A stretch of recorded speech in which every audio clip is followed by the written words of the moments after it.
Howdy, howdy, howdy, my name's Sanashi Sasuke, and welcome back to Let's Play Hiveswap Friendship Simulator. Sorry for the delay. I was going to put this up on Mondays like I usually do, but I was not quite as done healing from spine pain as I thought I was. Now I am! Now my whole spine is done hurting instead of just most of it. So, in the last episode... the hell did we do in the last episode? Right! Joan Jett. That's who it was. Now, strong! Ah yes, this is it, fellas. Blah, blah, blah, blah, blah. Friendship. Nikki Moolah. Daria Joan Jett. Nikki Moolah. Holy crap, what the fuck? What? Dim lights, the din of a roaring crowd, and the smell of horribly overpriced and nauseating concessions. Even across galaxies, timelines, and perhaps even universes, there's still something deeply familiar about a sporting arena. Smash your mother honking face in! There's also something deeply familiar about sports fans. Blah. Such a shame having seats next to the purples. They can be so crude and boorish, don't you think, or agree? God wouldn't be nearly this loud. Usually. You find yourself here attending a wrestling show, display of muscular theater, to use the troll terminology, thanks to the benevolence of one Amicia Erdine. She won the tickets in a raffle and excitedly invited you to come along. You agreed with some reservations that you quickly expressed. She was quite disappointed, but eventually agreed not to kidnap you and keep you locked up as a living paint jar since you're buddies and all. What a sweet friend. You have to admit though, muscular theater isn't really your thing. It's as over-the-top and ridiculous as human wrestling, which makes it perfectly entertaining enough, but it's also, well, a lot more violent. Participants aren't expected to die, as far as you can tell, but you've seen a few get wheeled off on futuristic hover stretchers with injuries you're not sure they could survive. Oh gosh, she's nearly got impaled there! Every match tonight is taking place within a chain-link cage. Spikes surrounded on both the outside and inside, and jut out occasionally from the places where the wires cross. The overall design, in addition to ensuring maximum bloodshed, seems to keep both the wrestlers inside and the audience out. Ironically, it might be safer this way. The current combatants are some olive blood named the Huntress, and a purple blood calling himself Coal Pits. Interestingly to you, there's nothing clown-like about him at all. It is almost conspicuous how unclowny he is, if only due to the absolutely ridiculous amount of clown content you've imbibed in the presence of other purples. The two fighters appear to be nearly evenly matched. The olive troll ducks and weaves amid blindingly fast punches from the purple, slashing at him with grandiose arm gestures, trying to overwhelm him with a barrage of small attacks. Every one of his punches hits hard enough to knock her down, but she always springs up before he can land a second hit. She's incredibly steady on her feet and quicker than he. In fact, you get the distinct impression that the olive troll is holding back, presumably so as to avoid inciting the crowd. Thus far, you have not seen a single match in which the lower-blooded opponent triumphed over a higher-blooded foe. I must admit this match is a lot more tense than I was expecting, but I hope it ends soon. There's supposed to be a really famous muscular theatress performing next. Her name is Nikki Moolah, and she hasn't ever lost a fight. I heard she even beat a Violet Blood once. Nikki Moolah, huh? Now that's a name you could befriend. You must be as big a deal as Amicia makes her out to be because she uses her real name instead of some ridiculous made-up nonsense like John Cena or Hulk Hogan. Oh, look, he got her! You flinch. The purple blood finally managed to get his quarry in his clutches and he lifts her up by the face, digging his fingers into her skull until you hear a sickening crunch as she collapses to the ground, panting heavily. She can't bring herself back up to her feet, and the announcer calls the match to uproarious applause from the audience. Two trolls enter the cage and start dragging her out, while the winner basks in the audience affection. The olive blood looks like she'll probably live, but she's got a dent in her face that probably isn't coming out. Ever. Ugh. All of a sudden, you think you really need to go, get a bathroom. You mean, use the snack. You mean, you'll be right back. Oh, okay. Come back soon. This fight has given me all sorts of ideas for a new painting. I don't remember if that's the voice I was using for her or if that was somebody else's voice, but let's just hope. You quickly make a break for it, jostling your way through the stands and towards the exit of the arena, but before you make it, a voice calls out to you. Some slick-haired and slick-finned violet-blooded guy wearing a full suit with a tacky flame pattern on it. Hey you, alien! Me, you ask, pointing to yourself nervously. No, the other alien. You swing your head around wildly looking for the other alien. This plays out a bit predictably for a while before you both get on the same page, which is that you are the alien whose attention he wants. You're looking to make a little extra buck. No, not really. You never spent all that money you won with the Asdaya. Okay, how about fame? Frankly, you're probably already too famous for your own good. Friendship? Ho ho ho ho! Shit, yeah! Sighing with relief, the troll leads you backstage whilst explaining that he is a promoter for this wrestling ring. One of the trolls that was supposed to perform the night was eaten by some plant called a troll-devouring catch-ya-grabber. As such, famed muscular theatress Nikki Moolah has been left with nobody to fight. You'll be that nobody, somebody. An alien will bring in all sorts of media attention and controversy, which of course means big bucks for him and friendship for you. Nikki is so friendly, he says in a tone so insincere even your friendship adult brain refuses to believe it. It's okay, you've met worse. He takes you into a back room which seems to be full of performers waiting for their turn on stage. There are all sorts of trolls here, muscular and sweat-soaked, blue-blooded more often than not. One troll in particular stands out to you, from her severe expression to her softly pulsating robotic leg to the fact that she's the only troll with a fully illustrated sprite. She's currently doing bicep curls with a set of spiked weights, huffing me with exertion. When the promoter approaches, she looks up with a scowl. I'm busy. He begins to explain that he's brought a new challenger for her to face, but she cuts him off and stands up. She isn't as tall as you expected, but damn if she isn't dense, packing more brawn than any other troll you've met. Do you want to know what happens, sister, to people who disturb my preparations? Do you want to experience the bone-crushing, torso-shattering impact of these ladies right here? She flexes. God, those muscles are huge. The promoter tells her that she really doesn't need to keep up the act. There are no cameras back here. She gives him a stern look which distinctly suggests that she has never dropped K-Fabe in her life and has no intention of starting now. Make it quick. The promoter makes it quick. So let me get this straight.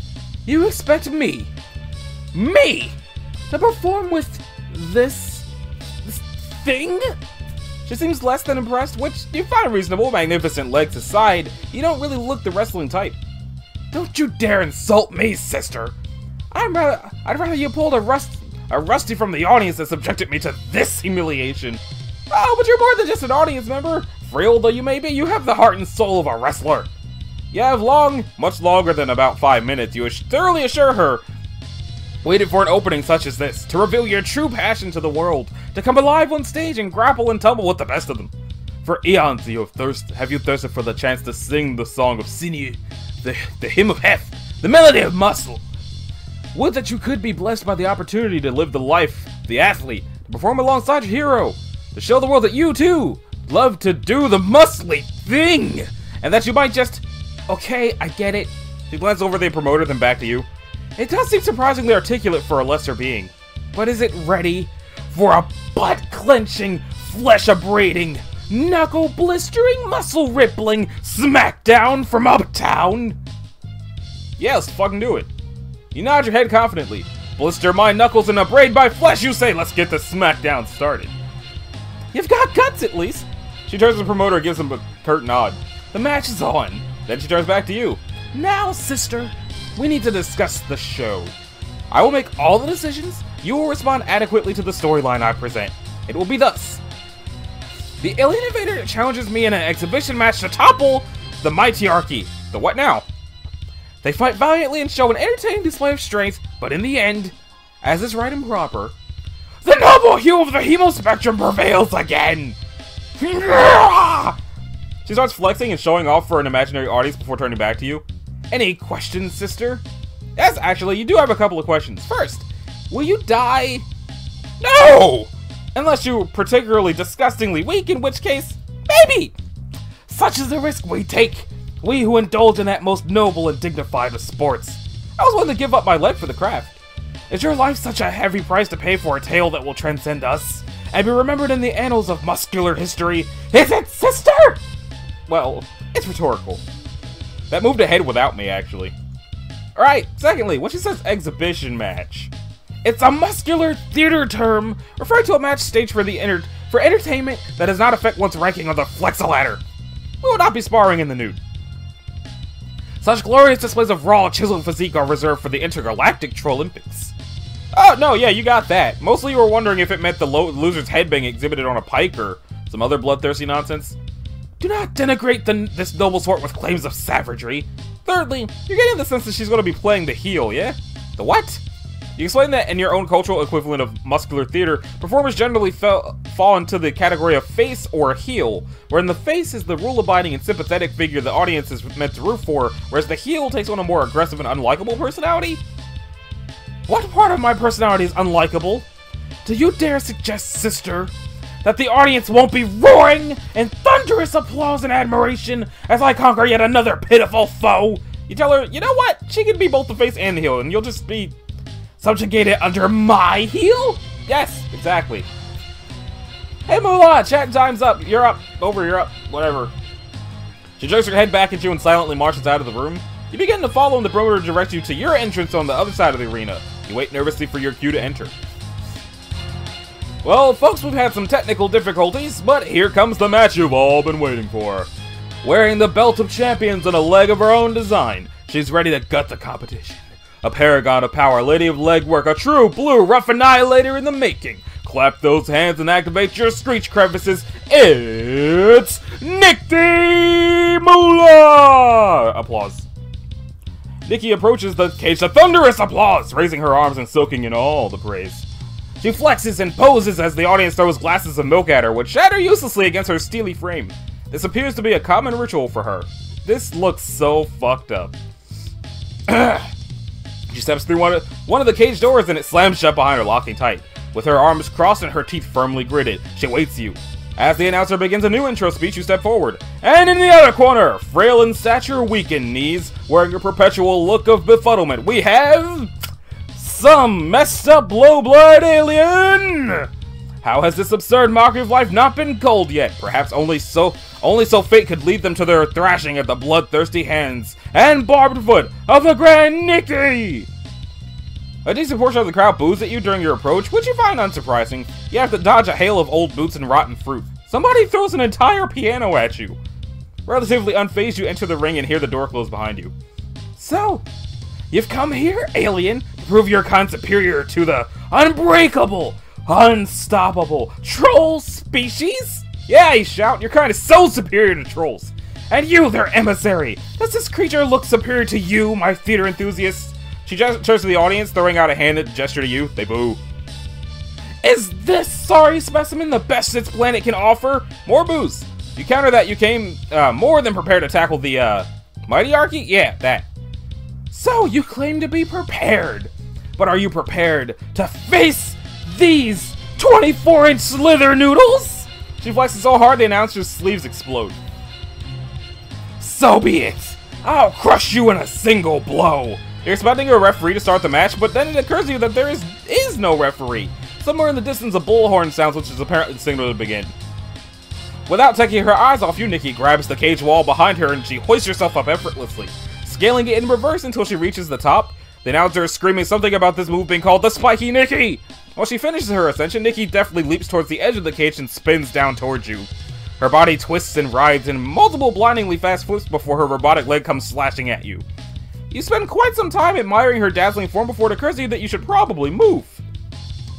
You duck and roll forward, feeling the point of her leg just barely graze your scalp. The announcer shouts, "First blood!" as you feel a light trickle down the back of your neck. Some members of the crowd are booing, presumably because they just noticed the color of your blood. Between the neon lighting and distance, they probably just think it's a rust-colored and not a mutant red, so at least you have that going for you. What you don't have going for you is time to think about your next move because Nikki pivots on her heel and charges at you. This time she's going for a more theatric throw. Two powerful hands grab you and lift you over her shoulder, where you nearly gore yourself with one of her horns in your struggle to escape. You plant two hands on her back and push hard, and you are delighted to find that her grip loosens and you go tumbling over her back, landing with a clumsy stagger on your feet. You're not sure if she let you get away with that one for the sake of the show, or if you just slipped out of her sweat-soaked palms, but you're going to charitably assume the former. She turns to face you, grunting and baring her fangs. She charges, rearing back a fist and then sending it barreling towards your fragile human nose. You leap out of the way, only narrowly dodging it. All you've done is avoid me, coward! Where's your killer instinct? Do I scare you? Are you low to face my true, blue, muscle-bound beauty?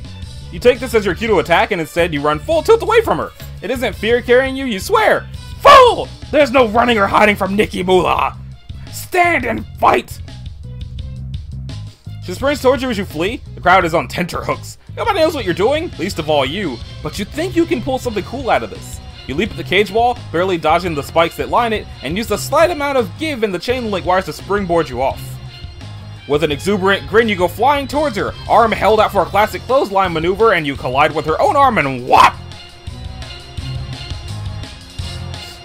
When you wake up, you are lying on what appears to be an exercise mat. You can feel a telltale throbbing sensation in your face that indicates a black eye. The rest of you thankfully doesn't feel particularly hurt. Nearby, you can hear the huff and puff of exertion. You glance over and spot Nikki training on one of those leg press machines you always saw in gyms but never had the courage to attempt to use. She's wearing an exercise outfit which, despite its vastly different purpose, looks almost exactly like the outfit she wore in the ring. It has all the functions of a fitness aficionado would want. It's loose, it's breathable, and the artists don't have to draw a second set of sprites for it. As soon as she notices you're awake, she turns to speak to you. She doesn't even stop her workout. You're finally awake, sister! Welcome to my hive. I've spent so much time, so much precious, valuable time waiting for you to open your eyes. Oh god, how long have you been out? About 40 minutes. Oh, that's not that so bad, is it? Perhaps, but only when compared to your abysmal performance in the ring. To be knocked out cold by your own attack? Wretched. I'm an impossible foe to conquer, and yet even a Rusty has towed me long in the realm of mortal combat. You're weak, sister! Offensively so! She slams her foot toward it with such velocity the weight on the leg press goes flying off and leaves a dent in the floor. Grunting, she stands, takes a long swig from a bottle, and then approaches you with a fire in her eyes. What do you have to say for yourself? You scuttle backwards, proffering only a sheepish smile. You're, sorry? You guess? I didn't bring you here for apologies. I brought you here to see your heart ignite with the will to improve. You are not a worthless being. You have a flair for the theatrics and appreciation of the sport and a shining soul, filled with only the most intractable determination. You could be so much more than you are, sister. I could make you so much more. Cast your gaze around and behold. The Bronesium! I don't even know if I said that right.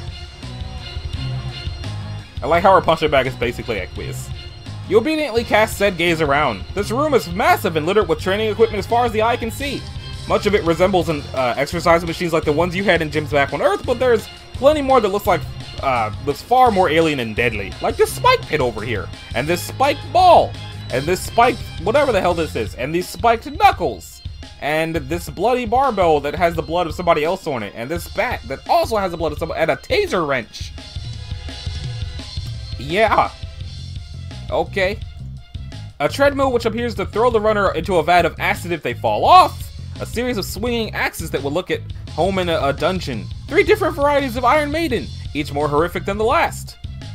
This is presumably Nikki's personal workout studio, but you could easily mistake it for a torture chamber. You wonder if Ardata has ever considered a job as a personal trainer. Maybe you should bring it up with her. There are some who may be worthy of my expertise. It is here that I can forge them, just as I forge myself, into beings of adamantine strength. The journey will be harsh. If you're made of weaker stuff than I believe, you will perish in agony. But if your core is strong and your will of iron, yours will be an unquenchable might. She extends a hand to you, her jaw set.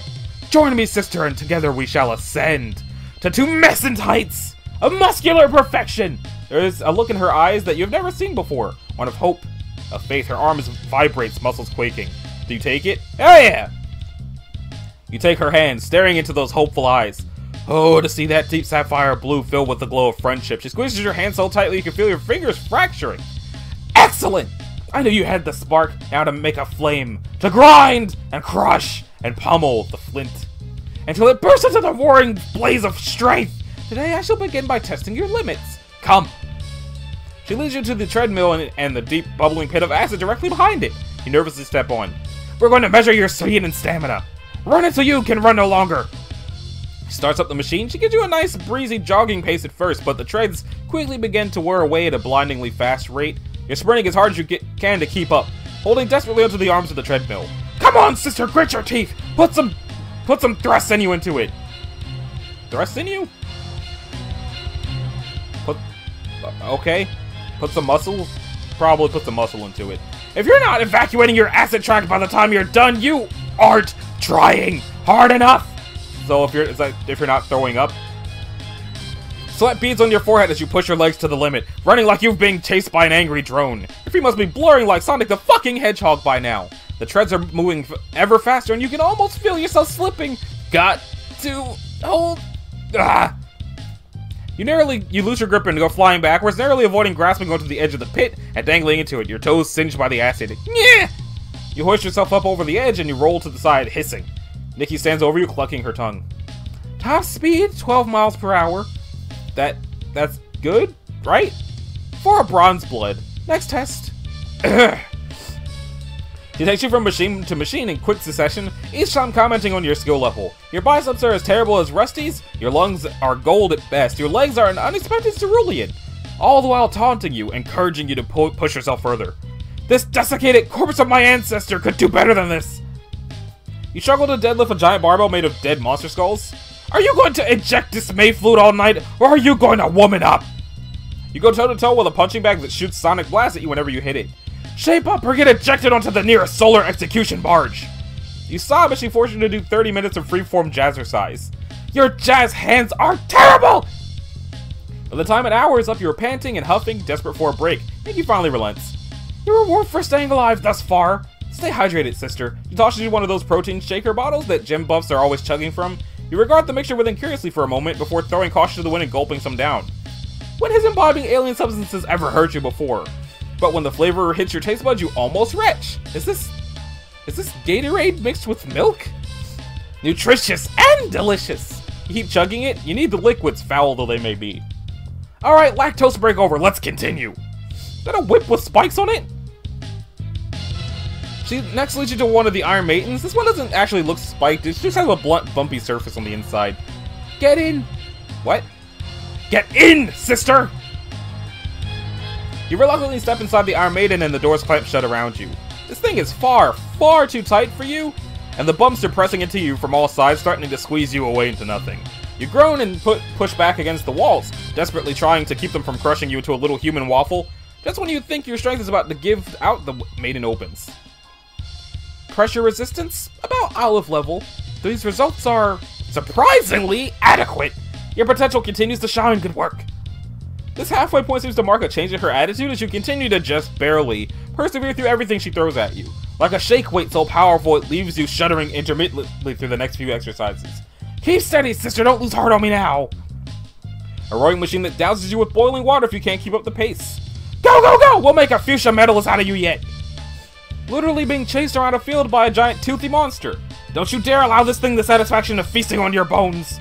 After hours of this grueling work, you finally collapse. You think some of your bones are broken, your heartbeat is coming in quick and irregular pulses, and you can hardly breathe.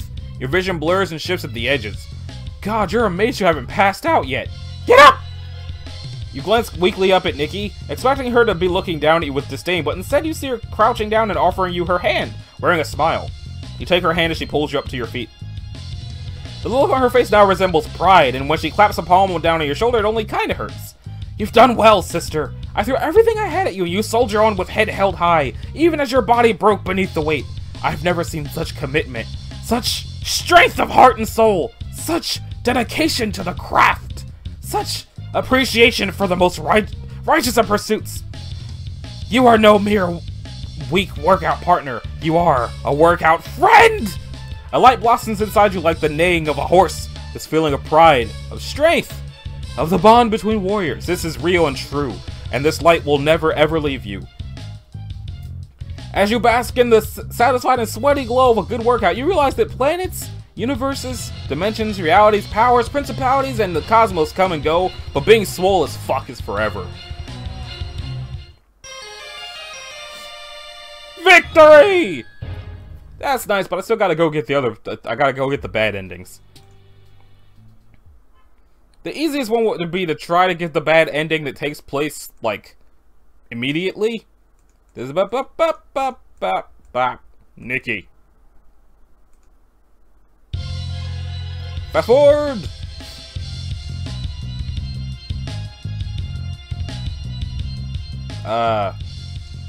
Actually, this is starting to sound a little much for you.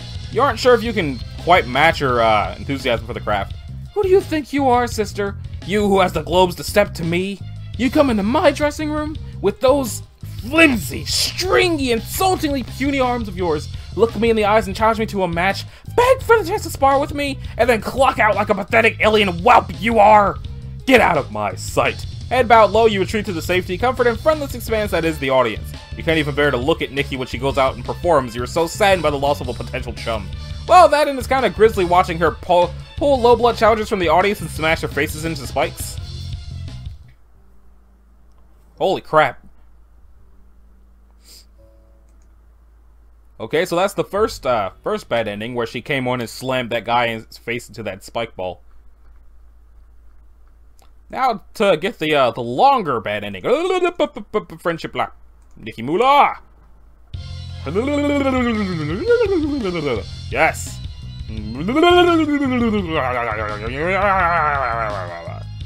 Hesitate.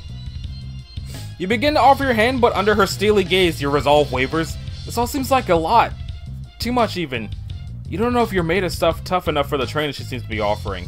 You would like to prove yourself to become strong, you really would, but does she perhaps just maybe have any courses a little easier on soft and squishy creatures like yourself? The expression on her face grows terrifyingly blank. She's not scowling or snarling or sickened or any other S word. She's just looking at you with the vaguest hint of disappointment dripping from her otherwise neutral expression. I see. You're like all the rest, aren't you? Unworthy to receive my gifts. Unwilling to reach your full potential. A pathetic, simpering thing playing at dreams of muscular greatness it can never achieve because it doesn't have the will for it. You're an insult to my art. You spit on my passion. Get the fuck out of my face and do not ever dare to return. Shrinking under her steely gaze, you quickly flee her hive. Is this it for you? Is the screen going to fade to black, replaced by a goofy, cartoonish end card and some somber game over music composed by artistic genius James Roach? No! You refuse! You're not ready to call this friendship kaput. You'll show her and her draconian methods up. Damn it, it's time to get ripped! You're gonna do it your own way, and then return, and she'll be so utterly impressed by your muscular growth that she will have no choice but to admit that you are friend material. Sadly, you do not know any other blue bloods characterized by an absurd love of muscles and bodybuilding. They're basically all total nerds, actually. But you can perhaps think of someone from a nearby who can help you. What? Why is this the person you chose? Her door swings open with gusto and you're greeted by a familiar smiling face. Oh, what an unexpected surprise. You really should have called or texted or did literally anything else to alert me to the fact that you wanted to visit me on such short notice when my schedule was terribly packed. But that's alright, I can squeeze in a meeting, I'm sure. Do come in, do come in. You step past the threshold of the door and into her office/living room. His eyes are sprawled out across the couch, lazily holding a book up to her face. It looks like she's studying, which is a relief to you because you would have felt terrible if you had interrupted some intimate time between them. Unless studying is intimate for them? You kinda hope studying isn't intimate for anyone. The prospect terrifies. Would you like to join me and ZZ for some grub loaf? It's no imposition, I promise. You absolutely would. You didn't know Stelsa was a cook on top of everything else she does. Oh, no, I could never. There simply isn't enough time. I'm just ordering from Door Smash. It's excellent stuff, really it is. ZZ has some very colorful words for the taste. It's pretty bitchin'. Yes, it is certainly that. Pencil our good friend here for our dinner date, can you, darling? They're literally right here already. We don't need to do that. Stelsa pauses and blinks as if processing a foreign concept. Right! Sometimes Stels forgets that you don't have to put everything on a schedule. Which is fair. School feeding changes a troll. Stelsa pulls up a chair and gestures for you to sit down in front of her desk. All that said, while we wait for the meal to arrive, let's get down to brass tacks. What brings you to my lovely abode tonight? Maybe they just want to see you. People don't always need a reason beyond that. You actually do have a reason, though. Shit. I gotta drink some water real quick.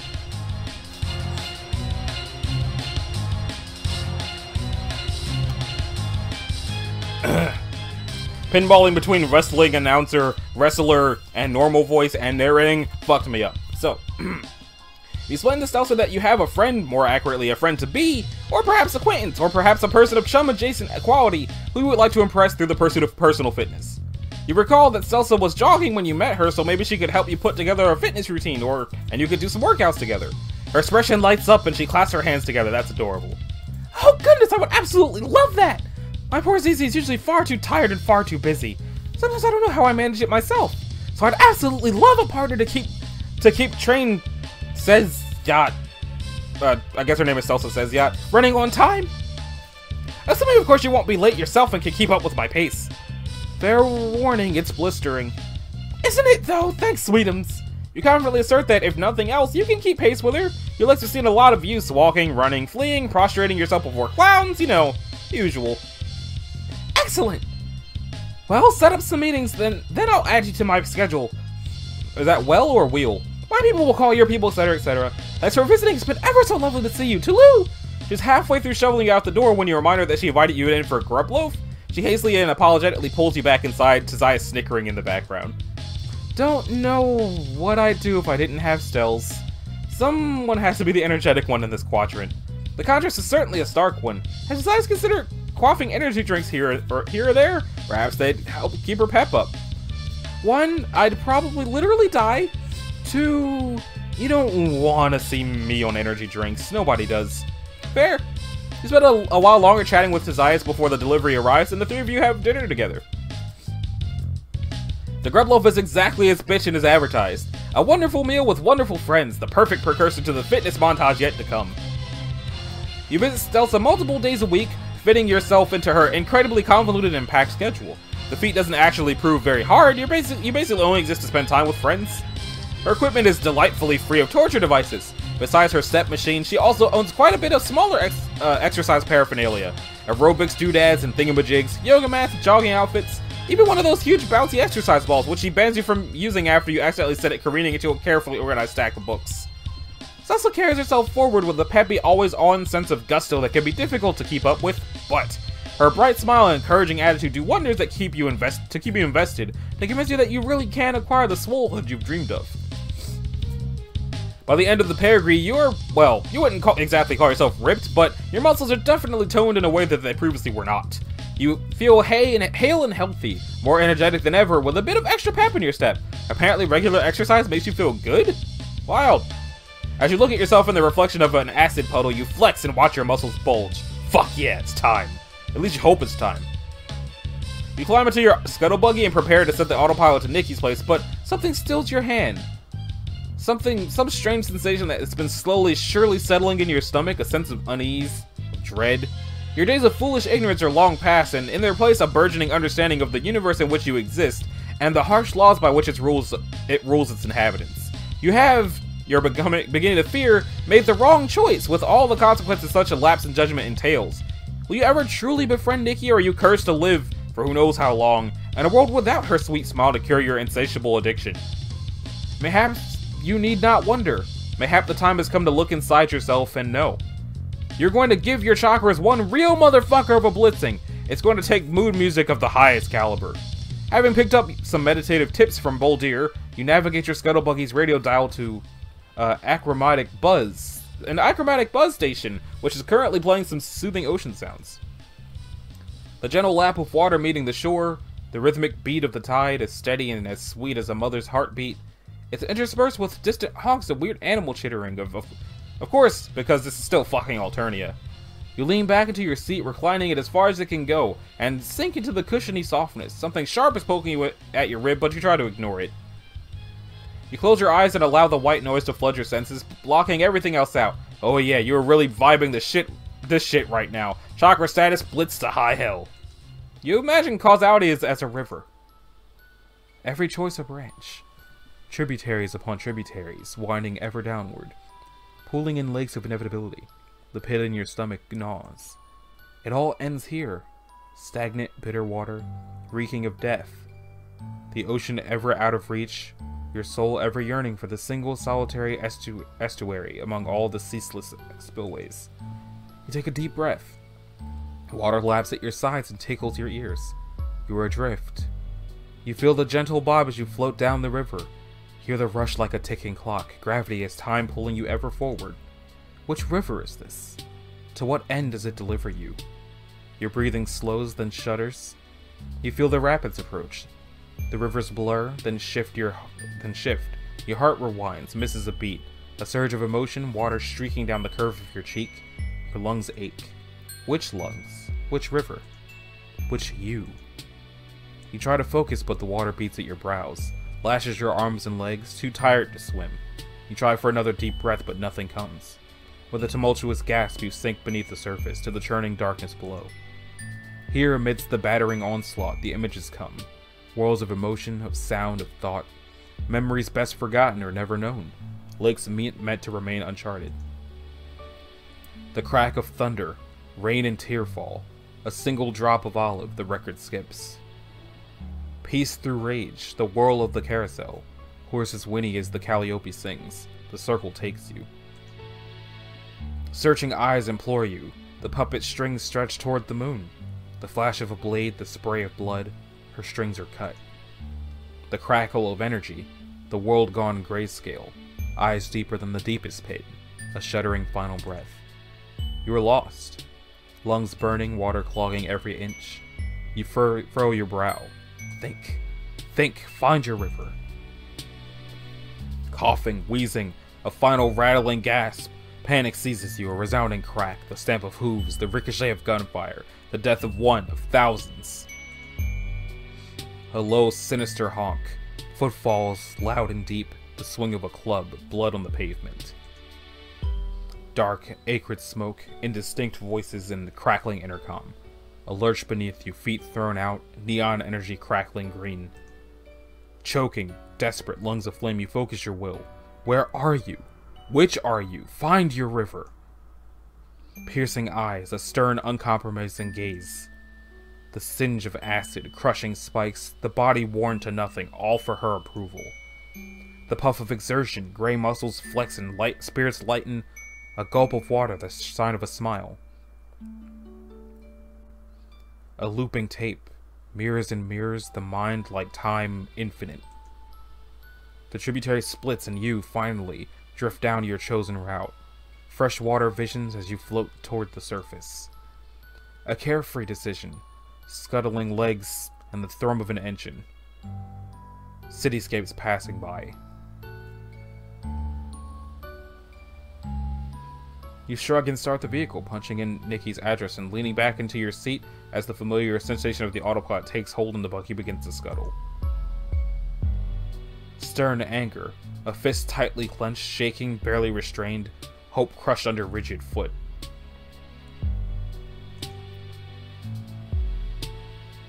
A plan poorly conceived. Desperation, madness, friendship at all costs. See, look how strong you are. You can lift these weights with ease. You could lift something bigger. You'll be happy to she would stop advancing on you with intent to fold Nelson your sorry ass.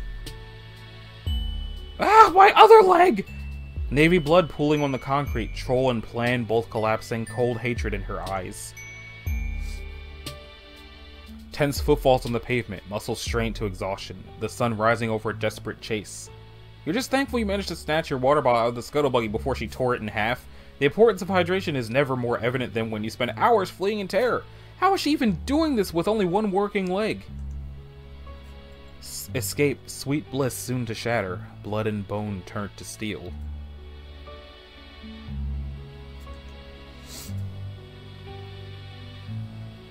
Fruitless assistance, your clothing, your soul stained with blood. No more. No more. One more step. One more desperate step. One foot after another in the endless chase.